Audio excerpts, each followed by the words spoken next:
এর আগের একটি ভিডিওতে আপনাদের সাথে পরিচয় করিয়ে দিয়েছিলাম জেনজি প্রজন্মের সাথে। সেখানে আমরা এই জেনজি প্রজন্মের চারিত্রিক বৈশিষ্ট্য সম্পর্কে বিস্তারিত আলোচনা করেছিলাম। যেহেতু এই জেনজি প্রজন্ম সময়কে অতি মূল্যবান মনে করে এবং প্রতিটি মুহূর্তকে তারা প্রোডাক্টিভ কাজে ব্যয় করতে চায়, তাই তাদের হাতে আগের প্রজন্মের মতো অফুরন্ত সময় নেই। ভাষা বহতা নদীর মতো সদা পরিবর্তনশীল। ভাষা বিবর্তিত হয় প্রজন্ম থেকে প্রজন্মে, মুখে মুখে। সময়ের সঙ্গে সঙ্গে এক এক ভাষায় যুক্ত হয় নতুন নতুন শব্দ, বদলে যায় উচ্চারণ কিংবা প্রয়োগ।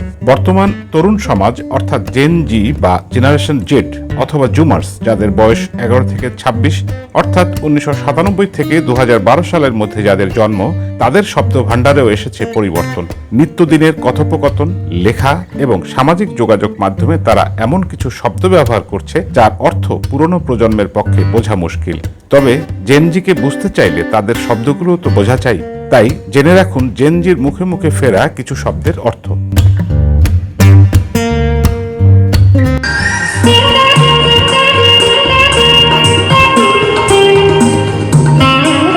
আমরা যেমন ভাব আদান প্রদানের জন্য চিঠি, ইমেইল বা দীর্ঘ টেক্সট মেসেজকে বেছে নিতাম, সেখানে এই জেনজি প্রজন্ম নিজেদের মতো করে কিছু সংক্ষিপ্ত শব্দ আবিষ্কার করে নিয়েছে, যা দিয়ে তারা একে অপরের সাথে তথ্য বিনিময় করে থাকে। আজ আপনাদের জানাবো জেনজিদের ব্যবহৃত বিশেষ কিছু শব্দ এবং এর অর্থ। যে সময় আমরা দাঁড়িয়ে আছি সেখানে দিনের একটা বড় সময় অনলাইনে বার্তার আদান প্রদান করতে করতে চলে যায়। সেখানে এই বার্তা সংক্ষেপগুলো যদি আপনি না জানেন, তাহলে অনেক কথারই মানে বুঝবেন না অথবা ভুল বুঝবেন। আন্তর্জাতিকভাবে এই শব্দ সংক্ষেপকে বলা হচ্ছে জেনজির ভাষা। সময় নেই এর যুগে এই সংক্ষিপ্ত রূপগুলো সম্পর্কে না জানলেই নয়, আপনারও টেক্সটিংয়ে কাজে লাগতে পারে।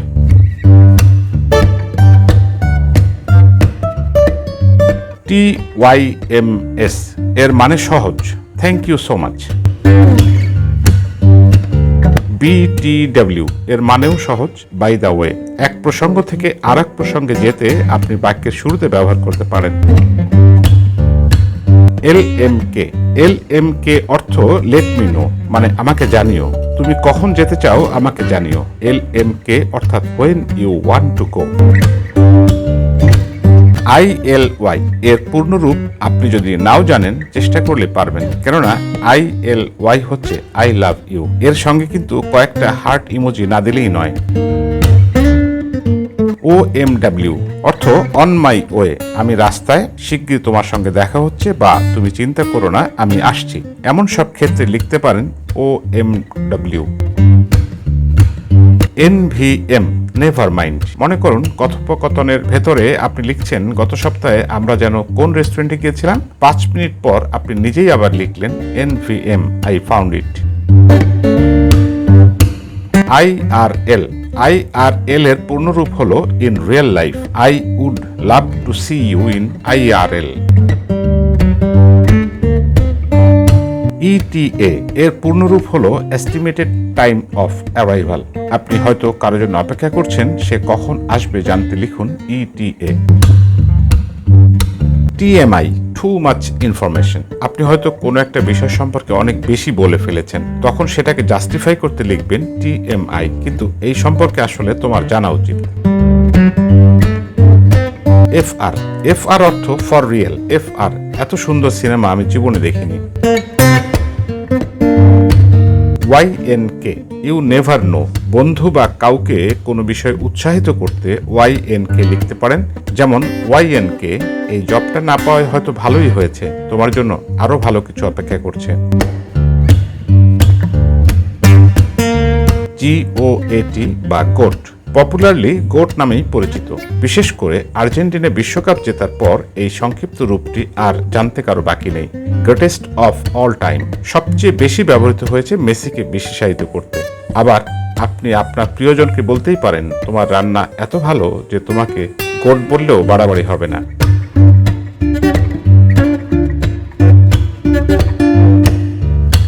TFW আপনি হয়তো খুব হাসছেন, এমন একটা বিড়ালের ভিডিওর উপর দেখলেন লেখা TFW। যখন আপনি না চাইতেই 1 সপ্তাহ ছুটি পেয়ে যান, TFW এর মানে হলো দ্যাট ফিলিং হোয়েন। সাধারণত ভাইরাল ছবি বা ভিডিওর সঙ্গে এটি সবচেয়ে বেশি ব্যবহৃত হয়। DM, direct message. আরও এরকম ভাষা জানতে আমাকে ডিএম করুন। ফোমো বা FOMO। ফোমো অর্থ ফিয়ার অফ মিসিং আউট। মনে করুন আপনার বান্ধবী ইউরোপ ট্যুর দিচ্ছে আর আপনি বসে বসে BCS এর পড়া পড়ছেন। আপনি তখন তাকে কথাটি লিখতেই পারেন। তবে ফোমো আরও বেশি ব্যবহৃত হয় সামাজিক যোগাযোগ মাধ্যমের জনপ্রিয়তায় একটা পরিচিত মানসিক ব্যাধি হিসেবে। সময়ের সঙ্গে তাল মিলিয়ে চলতে না পারার ফলে যে হীনমন্যতা তৈরি হয় সেটাকে বলা হয় ফোমো। যেমন এই মুহূর্তে আপনি হয়তো গোলাপি ড্রেস পরে বারবি দেখতে যাওয়ার ছবি আপলোড না করায় আপনাকে অস্থির লাগছে। এই অস্থিরতাকে ফোমো হিসাবে আখ্যায়িত করা যেতে পারে। ICYMW, in case you missed it. বুঝতে পারছেন এর ব্যবহার কেমন হবে।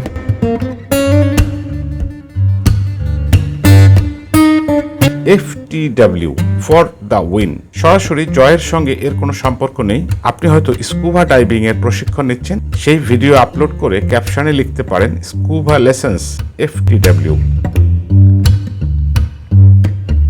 TLDR, too long did not read, মানে এতই বড় যে আপনি পড়ার আগ্রহ পাচ্ছেন না। বুঝতেই পারছেন বিষয়টির ব্যবহার। মনে করুন আপনার বন্ধু ফেসবুকের একটা লম্বা লেখা শেয়ার করেছে আপনাকে পড়ার জন্য। আপনি রিপ্লাই দিলেন TLDR, তবে আমি লেখাটা সেভ করে রেখেছি, সময় পেলে পড়ব।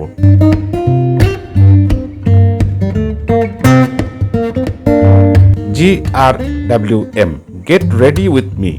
টিকটক আর ইনস্টাগ্রামে শব্দটি সবচেয়ে বেশি ব্যবহৃত হয়। TBH, to be honest.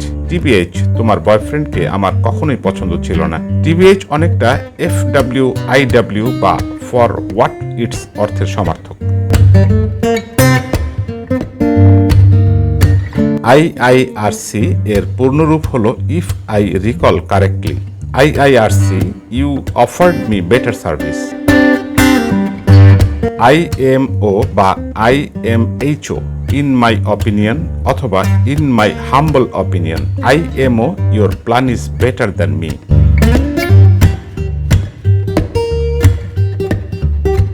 অরা, ব্যক্তিত্বের পরিমাপক।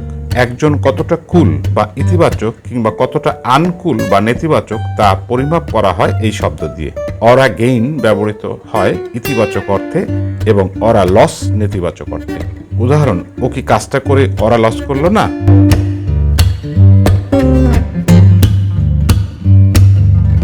বেসড, প্রকৃত অর্থে অন্যে কিভাবে দেখলো তা তোয়াক্কা না করে নিজের অবস্থানে অবিচল থাকা। তবে শব্দটি এখন ব্যবহৃত হয় কোনো মতামত বা কোনো কিছুতে একমত পোষণ করার ক্ষেত্রে, বিশেষত যে কোনো বিতর্কিত বিষয়ের বেলায় শব্দটি জুৎসই। উদাহরণ, তোমার মতামত বেসড।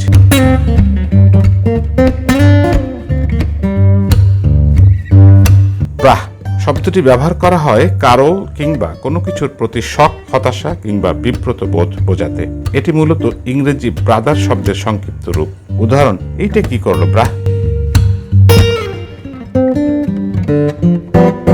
বাসিন, খুব ভালো। কোনো কিছুকে খুব ভালো বোঝাতে বলা হয় বাসিন। রান্নার প্রশংসা করতেও শব্দটির চল আছে। উদাহরণ, সালাদটা যা হয়েছে না বাসিন। ক্যাপ, মিথ্যা।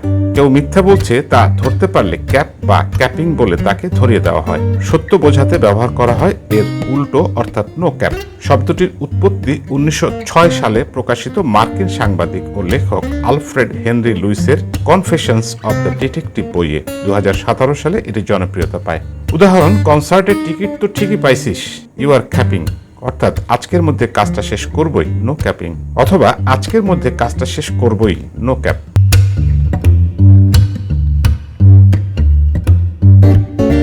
কুক, কোনো ফলাফলের অভিপ্রায় এমন এক পরিস্থিতি সৃষ্টি হতে দেওয়া যাতে অন্য পক্ষ বিব্রত বা অস্বস্তি বোধ করে। সবচেয়ে পরিচিত বাক্য হলো লেট হিম কুক, অর্থাৎ সে এমন পরিস্থিতি তৈরি করুক পরে যাতে বিব্রত বোধ করে। উদাহরণ, অপেক্ষা করো দেখি কি করে, লেট হিম কুক।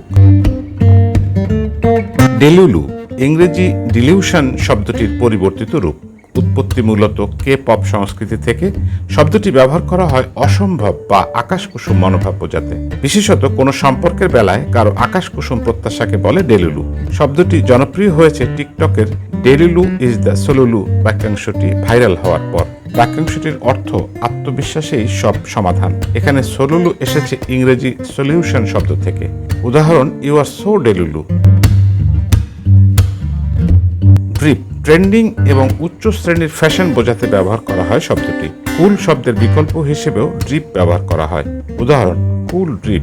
কোত্থেকে কিনেছো এটা? এরা কোনো ব্যক্তির বর্তমান আগ্রহ বা অগ্রাধিকার বোঝাতে ব্যবহৃত হয়। ধরা যাক কেউ স্বাস্থ্য সচেতন হয়েছেন, তখন তিনি নিজেকে নিজের ফিটনেস এরায় আছেন বলে দাবি করতে পারেন। উদাহরণ, সাবধান, আমি কিন্তু এখন আমার ভিলেন এরায় আছি।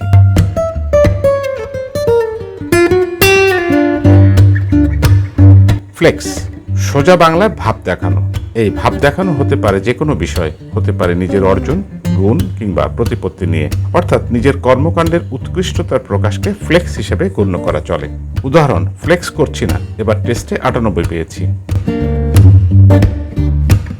গ্লো আপ বিশেষ উন্নতি অর্থে। কারো বড় কোনো উন্নতি দেখলে সেটিকে ইঙ্গিত করে গ্লো আপ ব্যবহৃত হয়। সেই উন্নতি হতে পারে পোশাক পরিচ্ছদ, আত্মবিশ্বাস কিংবা স্টাইলে। এর উল্টো হলে ব্যবহার করা হয় গ্লো ডাউন। উদাহরণ, ওদের গ্লো আপে তো আমি মুগ্ধ।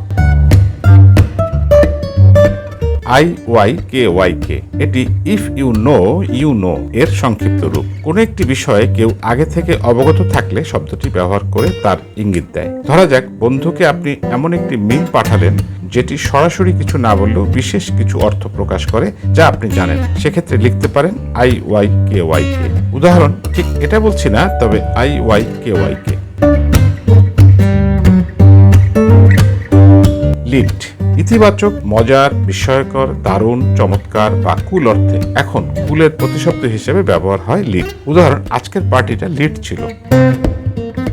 ওকে বুমার 1946 থেকে 1964 সালের মধ্যে যাদের জন্ম তাদের বলা হয় বেবি বুমার্স বা বুমার্স প্রজন্ম। এই প্রজন্মের গোড়া মতামতকে বৃদ্ধাঙ্গুলে দেখানোকে বলে ওকে বুমার। বুমার প্রজন্মের কেউ যদি বদ্ধমূল ভুল ধারণা নিয়ে বসে থাকেন, তবে সেসব ধারণাকে পাত্তা না দিয়ে বৃদ্ধাঙ্গুলি দেখানো অর্থে এই শব্দ ব্যবহার করে জেনজিরা। উদাহরণ, আপনার ধারণা জলবায়ু পরিবর্তন বিষয়টা ভুয়া? ওকে বুমার। পুকি আদর করে পছন্দের মানুষ, বিশেষত বন্ধু ও ভালোবাসার মানুষকে ডাকা হয় পুকি। উদাহরণ, হ্যালো মাই পুকি। রেড ফ্ল্যাগ সম্পর্কের বেলায় কারো ব্যাপারে বিপদ সংকেত। আসন্ন বিপদ বোঝাতে লাল পতাকার ব্যবহার প্রাচীনকাল থেকেই। তেমনি সম্পর্কের বেলায় কারো ব্যবহারে বা কাজে যদি বিপদ বা ক্ষতির আভাস পাওয়া যায় তাকে রেড ফ্ল্যাগ হিসেবে গণ্য করা হয়। উদাহরণ, ওর ব্যাপারে রেড ফ্ল্যাগগুলো আমার চোখেই পড়লো না। রিজ ইংরেজি কারিজমা শব্দটি এসছে রিজ। বাংলায় যেটা কারিশমা বা আকর্ষণীয় শক্তি কিংবা মাধুর্য। কারো কথা, চলন বলন বা ব্যক্তিত্ব কতটা আকর্ষণীয় তা বোঝানো হয় রিজ দিয়ে। উদাহরণ, he has all the rizz. Simp কারো প্রতি বিশেষভাবে দুর্বল হয়ে পড়া। বিশেষ করে কোনো নারীর প্রতি বিশেষভাবে দুর্বল হয়ে পড়াকে বলে সিম্প। উদাহরণ, ওই মেয়ের জন্য এত সিম্পিং, বাদ দে তো, ও তো তোরে চেনেই না। স্কিবিডি অতিরঞ্জিত কোনো কিছু কিংবা হাস্যকর। ইতিবাচক এবং নেতিবাচক দুটি অর্থেই ব্যবহৃত হয়। উদাহরণ, গানটা পুরাই স্কিবিডি। সাস সন্দেহজনক। ইংরেজি সাসপেক্ট বা সাসপিসিয়াস শব্দ দুটির সংক্ষিপ্ত রূপ। এটি দিয়ে কোনো বিষয় বা কারো ব্যাপারে সন্দেহ প্রকাশ করা হয়। উদাহরণ, তোকে কিন্তু সাস লাগতেছে, ঘটনা কি? টি পরচর্চা করা। নির্দিষ্ট কারো কিংবা কোনো বিষয় নিয়ে আলোচনা করা কিংবা পরচর্চা করা। মূলত চা খেতে খেতে আলোচনা থেকে টি শব্দের এমন ব্যবহার শুরু। উদাহরণ, সো হোয়াটস দ্য টি? এমন সব মজাদার আর অভিনব তথ্য জানতে আমাদের চ্যানেলটি সাবস্ক্রাইব করে আমাদের সাথেই থাকুন। আর ভিডিওটি ভালো লাগলে আপনার বন্ধুদের সাথে শেয়ার করতে ভুলবেন না। ধন্যবাদ সাথে থাকার জন্য।